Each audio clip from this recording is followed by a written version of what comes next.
మీరెవరు గమనించట్లేదేమో, లేదంటే నాకే జరుగుతుందా అనేది నాకు అసలు ఏమీ అర్థం కావట్లేదు. సో మీకు ఎవరికైనా జరిగితే నాకు కామెంట్ చేస్తారా అని నేను అడుగుతున్నాను.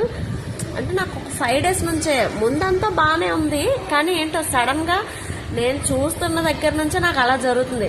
అసలే ఇప్పుడిప్పుడే వ్యూస్ వస్తున్నాయి, అవి అసలు వచ్చిన తర్వాత ఒక గంట తర్వాత మళ్ళీ ఎలా పోతున్నాయి? యూట్యూబ్ ఛానల్ వాడే తీసేస్తున్నాడా, లేదంటే నేను తప్పు చూస్తున్నానా అనుకోవడానికి అసలు ఛాన్సే లేదు. ఎందుకంటే నేను 5 days నుంచి గమనిస్తున్నాను.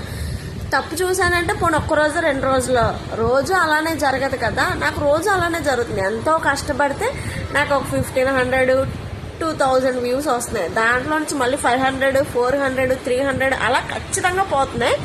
కానీ పోతే పోయాయి అనుకోండి, మళ్ళీ ఆ తర్వాత ఏం జరుగుతుంది? ఇప్పుడు ఒక 500 పోయాయి, అప్పుడు ఇంకా 1500 వ్యూస్ ఉన్నాయి అనుకోండి.